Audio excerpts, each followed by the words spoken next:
जैसा कि हमने पहले मुकेश की कहानी पढ़ी थी, लो स्प्रिंग हैज टू पार्ट्स, तो जो इसकी दूसरी स्टोरी है उसमें साहिब की स्टोरी हमने पढ़ ली थी। अब हम पढ़ेंगे यहाँ पर मुकेश की स्टोरी।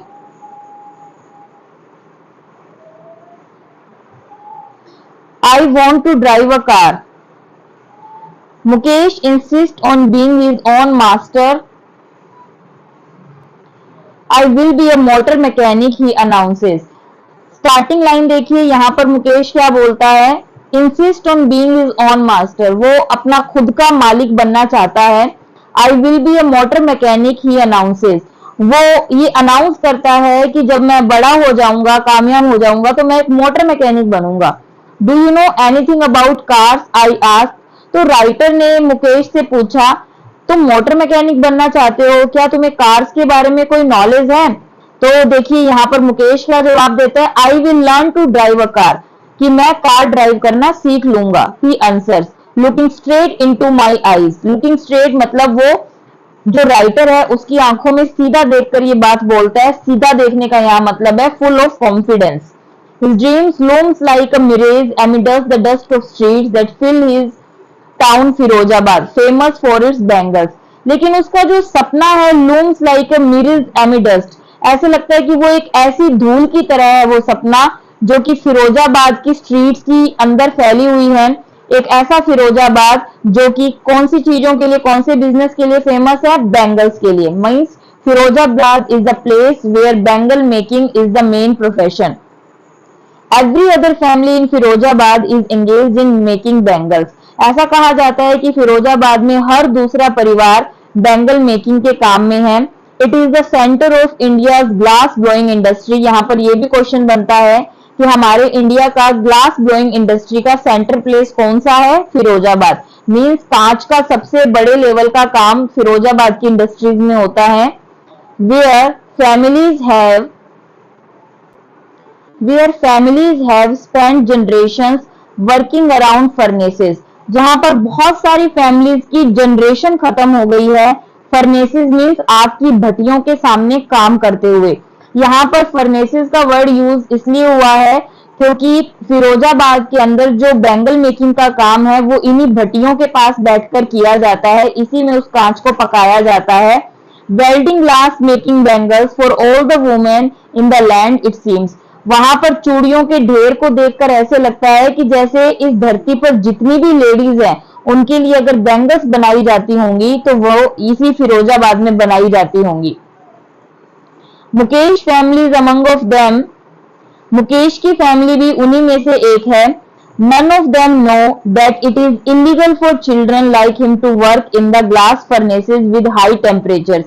फिरोजाबाद में रह रहे लोगों और मुकेश की फैमिली में से कोई भी इस चीज पर ध्यान ही नहीं देता या जानता ही नहीं है कि इन ग्लास ब्लोइंग इंडस्ट्रीज में, इन भट्टियों के सामने इतने ज्यादा हाई टेम्परेचर में काम करना बच्चों के लिए इलीगल है। कुछ लोग क्वेश्चन पूछते हैं कि बच्चों के लिए यहाँ पर काम करना इलीगल क्यों है, क्योंकि एक तो यहाँ पर चाइल्ड लेबर का क्वेश्चन आ जाता है कि 14 ईयर से कम बच्चों को इन फर्नेसेस के सामने काम करने को लगा दिया जाता है, और दूसरा ऐसे टेम्परेचर में काम करना उनकी जान के लिए रिस्की होता है। In dingy cells without air and night, और जिस तरह का एरिया होता है इन फैक्ट्रीज का, इन इंडस्ट्रीज का, वो बहुत ही डिंजी होता है। मीन्स नैरो, बहुत छोटा सा एक अंधेरेपन का सा एरिया होता है जहां पर ना तो कोई हवा पहुंचती है, और अगर आप दिन में भी काम करेंगे तो आपको ऐसे लग रहा है कि प्रॉपर रात है। ऐसा इसलिए क्योंकि जो बैंगल मेकिंग का काम है वो अंधेरे में ही किया जाता है। That the law if enforced could get him and all those 20,000 children out of the hot furnaces where they slowed their daylight hours, often losing the brightness of their।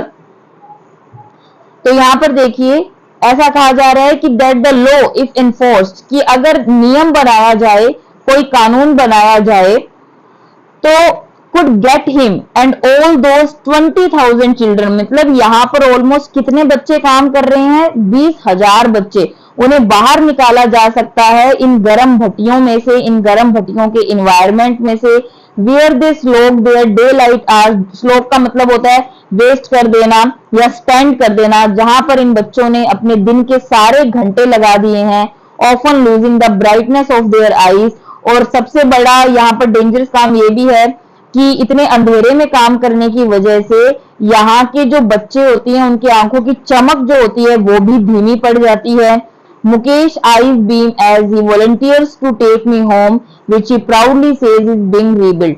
Mukesh की आंखों में आज भी वो चमक है, अभी तो वो चमक है क्योंकि अभी अभी इसने शायद काम करना शुरू ही किया होगा।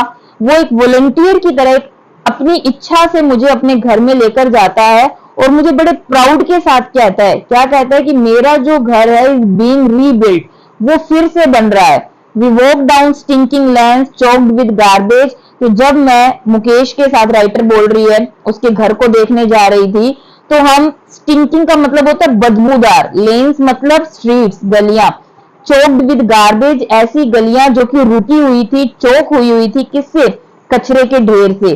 Past homes that remain halls and crumbling walls. तो रास्ते में जितने भी घर गुजरते गए उसमें हमने देखा कि सभी घर टूटे फूटे थे, विद क्रम्बलिंग वॉल्स, उनकी जो दीवारें थी वो हिलती डुलती हुई सी, कंपकंपाती सी नजर आ रही थी, मतलब सारी जर्जर अवस्था में थी।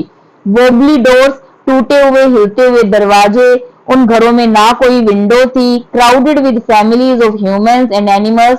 बाहर से देखने पर ऐसे लग रहा था कि ये जो घर थे इनके अंदर जो फैमिलीज रह रही थी वो ऐसे रह रही थी जैसे एनिमल्स और फैमिलीज, ह्यूमन सब लोग एक साथ ही एक भीड़ में इकट्ठे हो गए हों। Coexisting in a premier state, मतलब एक ही स्टेट के अंदर, एक ही कंडीशंस के अंदर इंसानों के साथ ही जानवर रह रहे थे। तो आप सपोज कर सकते हैं कि वहां रहने वाले लोगों की कंडीशन कैसी होगी। He stops at the door of one such house। तो जैसा कि यहाँ पर मुकेश ने तो ये बताया था ना राइटर को कि मेरा घर नया बन रहा है, रीबिल्ट हो रहा है, मतलब मैं रेनोवेट करवा रहा हूँ घर को। तो राइटर को ऐसा लगा था कि पता नहीं मुकेश का घर कितना ही अच्छा होगा, लेकिन ऐसे ही दिखने वाले किसी एक घर के सामने he is use for Mukesh. Mukesh रुक जाता है, banks a wobbly iron door with his foot, और एक हिलते हुए लोहे के दरवाजे को अपने पैर से आगे की तरफ धकेलता है, एंड पुशेज इट ओपन, और उसको धक्का देता है खुलने के लिए। We enter a half build shack. ये क्या, हमने क्या देखा कि हम एक आधे अधूरे शेक मतलब छोटे से झोपड़े में एंटर करते हैं। In one part of it थैश्ड with dead grass, और इस शेक का एक हिस्सा जो था उसमें हमने क्या देखा। देखिए यहाँ पर ये क्वेश्चन भी बनते हैं कि क्या क्या चीजें राइटर ने नोटिस की थी। कि उसने, राइटर ने देखा कि इस घर का जो एक हिस्सा था वो सूखी, डेड ग्रास का मतलब होता है अनयूजफुल जो ग्रास होती है ना, मतलब सूखी घास का ढेर लगा हुआ था। थेस्ट का मतलब ढेर लगा होना। Is a firewood stove over which sits a large vessel a sizzling spinach leaves. और उसके बाद यहाँ पर ये बताया है कि वहां पर एक फायरवुड स्टोव मतलब कि एक चूल्हा रखा हुआ था। जो फायरवुड स्टोव चलते थे ना पहले, जो मतलब कि बहुत ही, जैसे अब तो गैस लाइट्स चलती हैं, फायरवुड स्टोव के ऊपर एक बहुत बड़ा पतीला वेसल रखा हुआ था जिसमें सीजलिंग का मतलब होता है बॉयल होना, मींस उबलना, जिसके अंदर क्या उबल रही थी? स्पिनच लीव्स, कुछ पालक की पत्तियां। On the ground in large aluminium platters are more chopped vegetables. फिर उसके बाद वहां पर एक एल्यूमिनियम की प्लेट्स रखी थी जहां पर कुछ कटी हुई चॉप्ड मीन्स वेजिटेबल्स रखी हुई थी। A frail young woman,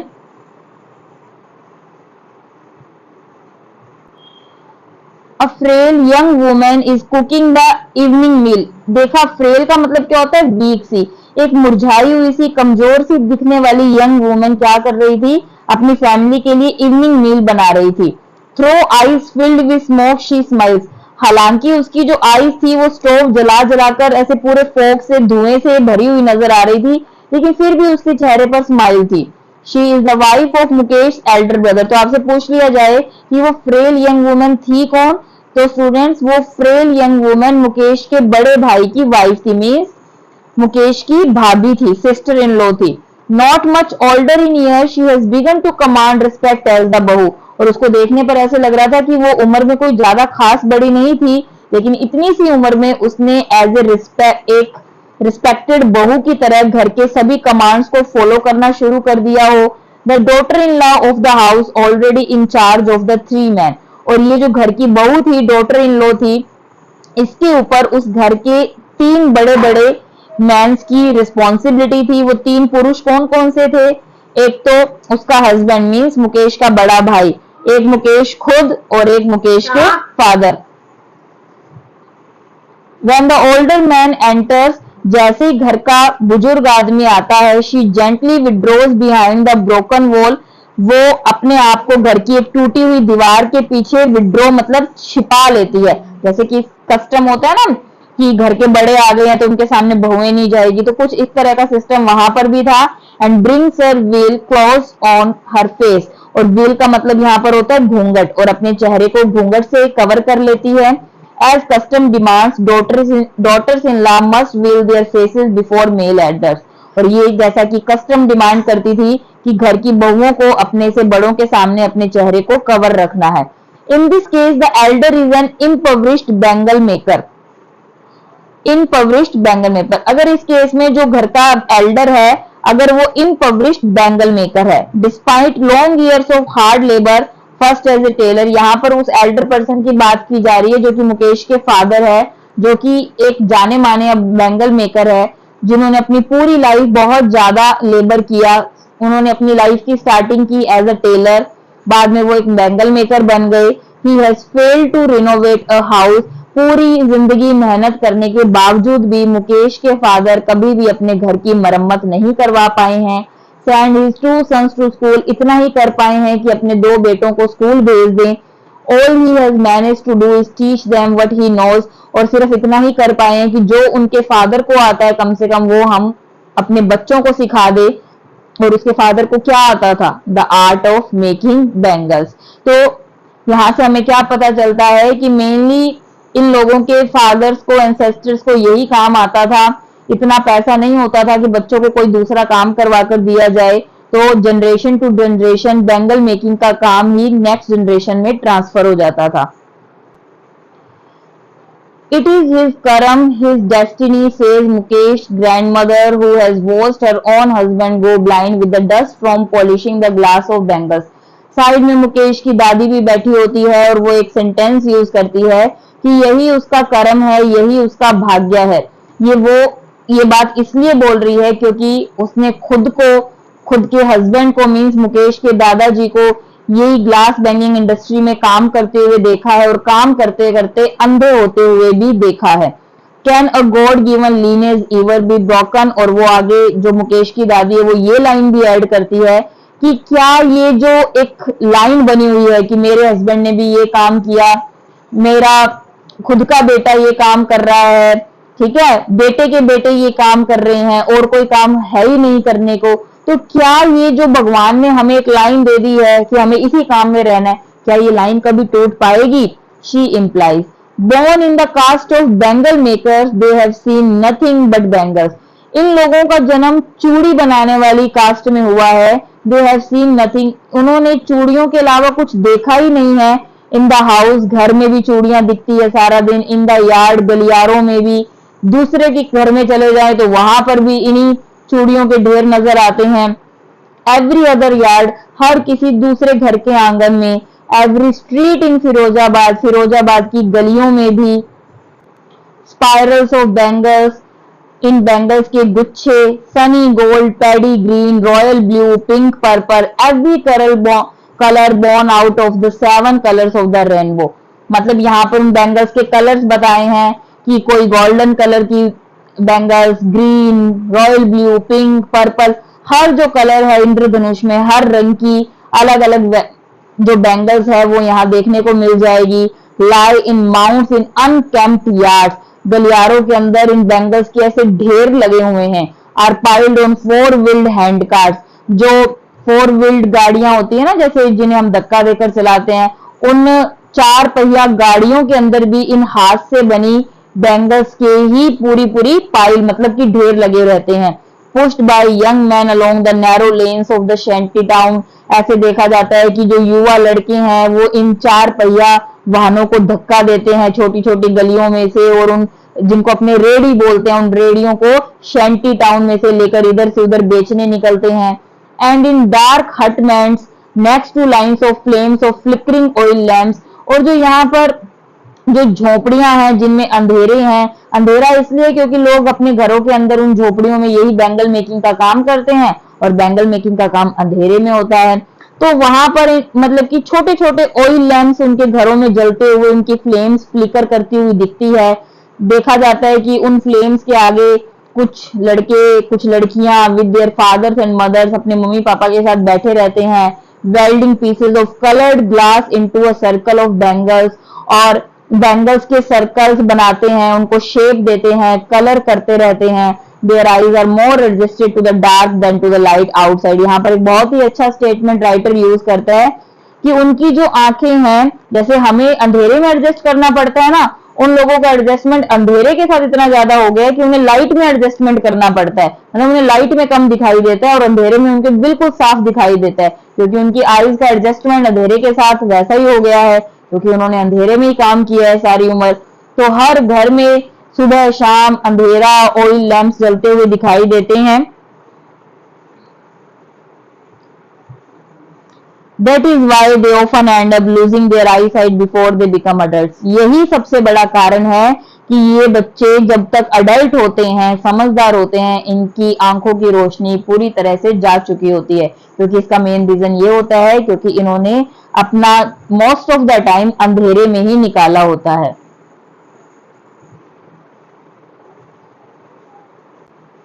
Savita, a young girl in a dark pink dress. फिर यहाँ पर एक सविता नाम की लड़की जो कि एक मतलब कि ड्रेस जिसमें पहनी हुई है पिंक कलर की ड्रेस, छोटी सी बच्ची है, sits alongside an elderly women, जो कि एक बुजुर्ग लेडी के साथ बैठी है। सोल्डरिंग पीसेस ऑफ ग्लास, जो कि इन्हीं कांच के टुकड़ों को शेप दे रही है, इन पीसेस को जोड़ रही है। As her hands move mechanically like the tongs of a machine. और यहाँ पर राइटर ने क्या कुछ नोटिस किया, वो राइटर अपना एक्सपीरियंस शेयर कर रही है कि उन गलियों में, फिरोजाबाद की गलियों में राइटर क्या क्या चीजें नोटिस कर रही हैं।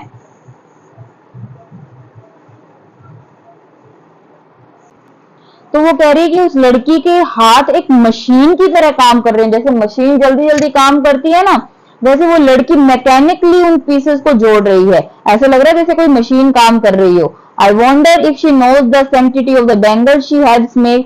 तो राइटर यहाँ पर एक वर्ड यूज करती है सैंक्टिटी, जिसका मतलब होता है होलीनेस, पवित्रता, कि ये लड़की जिन बैंगल्स को बना रही है, ये छोटी लड़की, क्या इस बच्ची को उन बैंगल्स की पवित्रता के बारे में पता है। It symbolises an Indian women सुहाग, कि हमारे भारत के अंदर ये चूड़ियां हमारे सुहाग को बताती है। ऑस्पिशियसनेस इन मैरिज, इन चूड़ियों को मैरिज के अंदर मांगलिक कार्यों के लिए भी यूज किया जाता है। It will dawn on her suddenly one day when her head is dubbed with red will. एक दिन इस बच्ची को भी समझ में आ जाएगा जब इसके सर को लाल रंग की मतलब की चुंदरी से, या अपने बोले कि लाल रंग के कपड़े से ढका जाएगा, मीन्स जब इसे दुल्हन बनाया जाएगा। Her hands dyed red with henna, henna means यहाँ पर मेहंदी का यूज हुआ है, जब इसके हाथों में मेहंदी लगेगी। And red bangles rolled on to her wrist, और इसकी कलाइयों में ये लाल रंग की चूड़ियां पहनाई जाएगी। She will then become a bride, और तब वो एक दुल्हन बन जाएगी, like the old women beside her who became one many years ago. बिल्कुल उसी तरह एक दुल्हन बन जाएगी जैसे कि ये जो ओल्ड वुमेन बैठी है, जो कि आज इसके सामने बहुत ज्यादा बुजुर्ग हो चुकी है, तो उसी तरह से ये बुजुर्ग महिला भी कभी ऐसे ही ब्राइड बनी थी, लेकिन आज इसकी हालत देखिए, तो बिल्कुल उसी तरह से ये लड़की भी ऐसे ही दुल्हन बनेगी, और कुछ सालों बाद इसकी हालत भी बिल्कुल वैसी हो जाएगी जैसी इसके पास बैठी इस ओल्ड लेडी की है। She still has bangles on her wrist, अभी भी इस लड़की के रिस्ट पर बैंगल्स हैं। But no light in her eyes, लेकिन इसकी आंखों में चमक नहीं है, एक वक्त से भर खाना भी नहीं खाया। She says in a voice drained of Joy, वो यहाँ पर एक बात बोलती है कि हमने एक मतलब इतनी मेहनत करने के बाद भी एक वक्त भी हमने पेट भरकर खाना नहीं खाया। In a voice drained of joy, ऐसी आवाज में बोलती है जिसमें कोई उत्साह, कोई मजा नहीं है। She has not enjoyed even one full meal in her entire lifetime, उसने अपनी पूरी लाइफ में कभी भी आनंद लेकर भोजन किया ही नहीं। आनंद लेकर भोजन तो तब किया जाता है ना कि जब सारी चीजें जो आपको अच्छी लगती हो वो आपके सामने हो, पर इतना इनके पास कभी हुआ ही नहीं। That's what she has ripped her husband and all with a flowing beard says I know nothing except bangles. उस ओल्ड लेडी के पास उसका एक हस्बैंड भी बैठा था, मीन्स तो वो कहता है कि मैं करूं क्या, हम तो इतना ही कर सकते हैं बस, क्योंकि हमें बैंगल्स के अलावा और कोई काम करना आता ही नहीं है। तो all I have done is make a house for the family to live in. वो ओल्ड पर्सन कहता है, सविता का शायद दादा होगा, वो कहता है कि मैं तो सिर्फ इतना ही कर सका हूं, या फिर हो सकता है उसके फादर हो, कि भाई मैं अपनी फैमिली के लिए एक घर बना दूं। Hearing him, one wonders if he has achieved what many have failed in their lifetime. He has a roof over his head. उस ओल्ड पर्सन के शब्दों को सुनकर ऐसे लग रहा था कि उसने जैसे कोई जिंदगी की वो चीज अचीव कर ली हो जो बाकियों ने की नहीं हो। मतलब उन लोगों के लिए घर भी एक सपना था, पर सविता के पास एक घर था, उनके पास एक छत थी। तो वो कहता है कि मैं तो सिर्फ इतना कर पाया हूं कि अपनी फैमिली को एक उनके सर पर छत दे सकूं। The cry of not having money to do anything except carry on the business of making bangles, not even enough to eat rings in every home. The cry of not having money to do anything except carry on the business of making bangles. उन लोगों को ये मानना था कि बिना कुछ करने से, और अगर आपके पास पैसा नहीं है तो बैंगल मेकिंग एक लास्ट ऑप्शन रहता है आपके पास, तो ये काम हमें करना ही पड़ता है। Not even enough to eat rings in every home, कि हर घर में इतनी इतनी चूड़ियों के गुच्छे या चूड़ियां पड़ी हैं, लेकिन फिर भी हमारे पास पर्याप्त रूप से खाने को नहीं है। The young man echo the lament of their elders. वो वहां पर जो यंग मैन थे, जो युवा लड़के थे, वो अपने एल्डर्स का जो लैमेंट, मतलब दुख को, मतलब कि इको का मतलब होता है उनका जो दुख था वो उनके दिमाग में गूंज रहा था। Little has moved with time it seems in Firozabad. ऐसे लग रहा था कि फिरोजाबाद में टाइम के चलते कुछ भी बदला नहीं है, आज भी फिरोजाबाद की कंडीशन वैसी ही है। Years of mind numbing toil have killed all initiative and the ability of dream. कि टॉयल का मतलब होता है हार्ड वर्क, और इतना ज्यादा वहां पर लोगों से हार्ड वर्क करवाया जाता है कि इस हार्ड वर्क ने लोगों के स्टार्टिंग एम्बिशंस, इनिशिएटिव्स कि हम क्या बैंगल मेकिंग के अलावा कुछ और भी कर सकते हैं, ये कोई भी दूसरा ड्रीम देखने की जो एबिलिटी भी है ना, इस हार्ड वर्क ने उस एबिलिटी को भी मार दिया। Why not organize yourself into a cooperative. तो राइटर कहती है कि मैंने वहां के यंगस्टर्स से पूछा कि आप लोग अपना एक ग्रुप क्यों नहीं बना लेते, आप लोग सब लोग इकट्ठे होकर इसके लिए आवाज क्यों नहीं उठाते।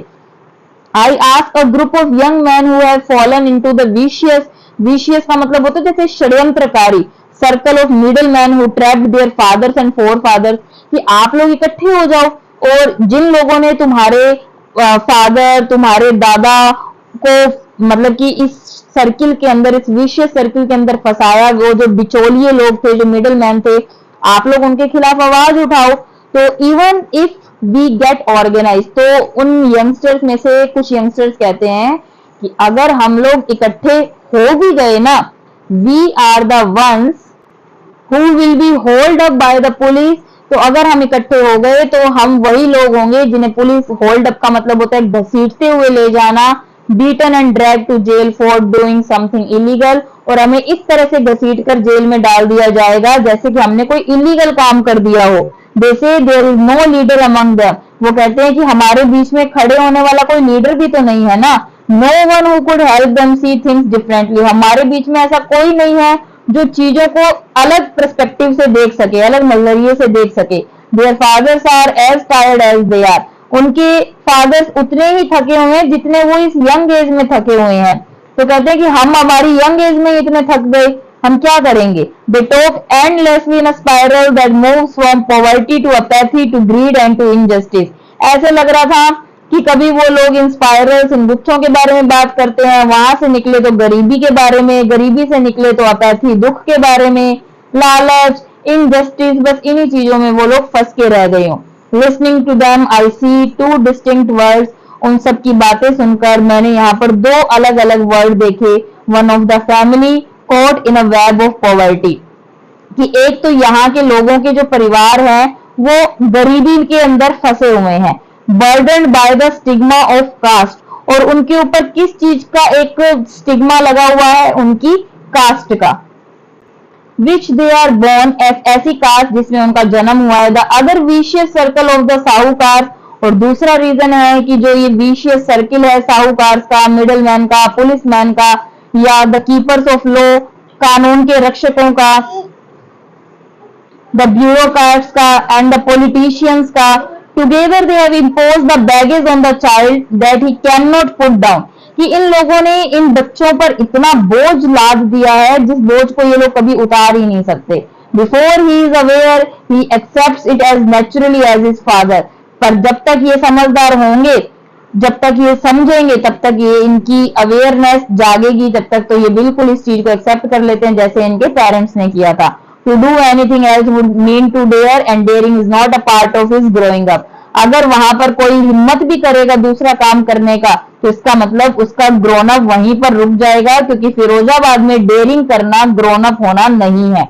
When I sense a flash of it in Mukesh, लेकिन जब मैंने मुकेश की आंखों में कुछ अलग करने की चाह देखी, देखो यहाँ मुकेश कोई बैंगल मेकिंग इंडस्ट्री में काम नहीं करना चाहता था, वो कोई नॉर्मली काम करना चाहता था, पर बैंगल मेकिंग इंडस्ट्री में काम नहीं करना चाहता था। आई एम चीयर्ड, ये चीज देखकर मुझे खुशी हुई, क्योंकि मुकेश ने क्या बोला था, I want to be a motor mechanic. He repeats he will go to a garage and learn, वो फिर से यही बात कहता है कि मैं गैरेज जाऊंगा, सीखूंगा, but the garage is a long way from his home, लेकिन गैरेज उसके घर से बहुत दूर है। I will walk, he insist, कहता कि अगर दूर है तो क्या हो गया, मैं चलकर जाऊंगा। Do you also dream of flying of plane, तो राइटर कहती है कि मैंने उससे ये भी पूछा कि क्या तुमने प्लेन उड़ाने के बारे में कभी सोचा है। ही सडनली साइलेंट, मेरी ये बात सुनकर वो अचानक से चुप हो गया। नो, ही से स्टेयरिंग एट द ग्राउंड, कहता नहीं मैं प्लेन उड़ाने के बारे में कुछ नहीं जानता, ना ही मैंने कभी सपना लिया है। In his small murmur there is an embarrassment that has not yet turn into regret, तो इन हिज स्मॉल मर्मर, उसकी हल्की सी बुदबुदाहट में, फुसफुसाहट में एक एम्बेरसमेंट, एक शर्मिंदगी नजर आ रही थी। That has not turn into regret, जो कि पछतावे में नहीं बदली थी। ही इज कंटेंट, वो सेटिस्फाइड है, to dream of cars that he sees hurtling down the streets of his town, जो कि अपना सपना पूरा करेगा कार्स को देखकर, उन्हें ठीक कर कर। Few airplanes fly over Firozabad, इसने अपने आप को ये चीजें कहकर समझा लिया है कि फिरोजाबाद की सड़कों पर, उसके आसमान पर एरोप्लेन्स बहुत कम ही नजर आते हैं।